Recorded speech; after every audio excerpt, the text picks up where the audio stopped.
semua, Assalamualaikum. Perkenalkan, nama saya Syifa.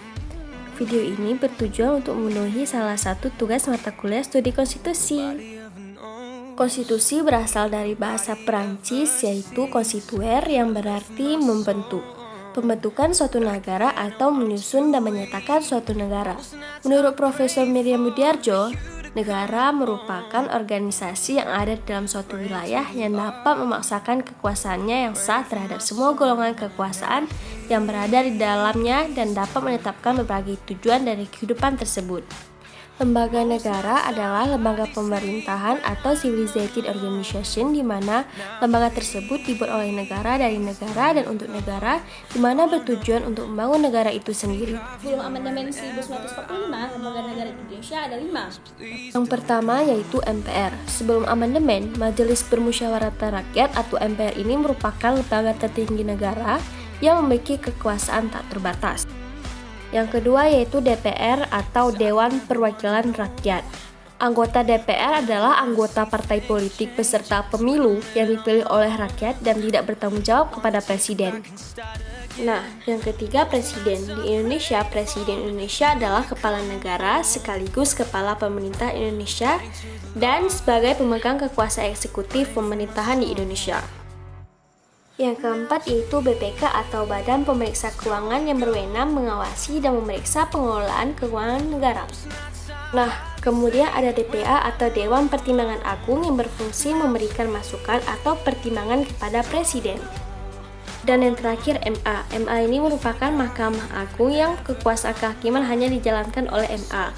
MA bersifat mandiri dan tidak boleh dipengaruhi oleh kekuasaan lain.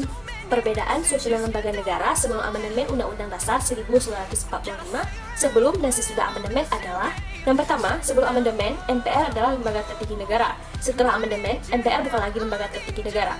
Yang kedua, sebelum amandemen Presiden dipilih oleh MPR dan dapat dipilih ulang tanpa batas. Setelah amandemen, Presiden dipilih oleh rakyat dan dapat dipilih hanya untuk masa jabatan 2 periode.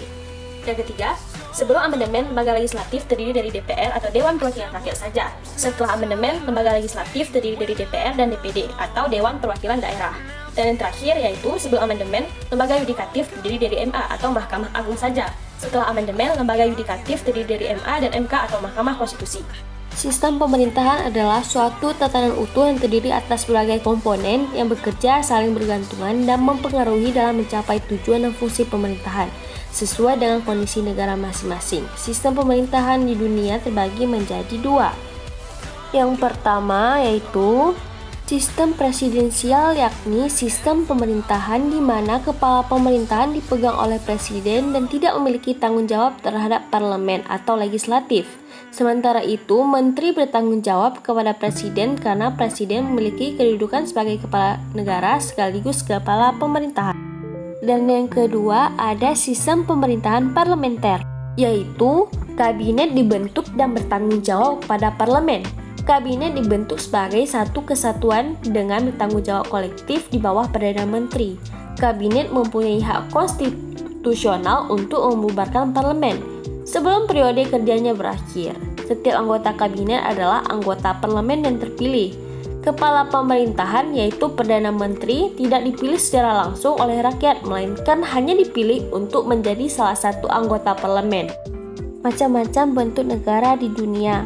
Yang pertama yaitu negara federal. Negara federal sering disebut dengan istilah negara serikat.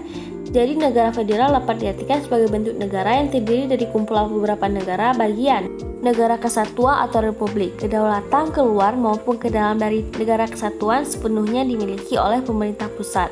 Negara yang berbentuk kesatuan hanya memiliki satu kepala negara yang dibantu jajaran menterinya atau memiliki satu parlemen saja.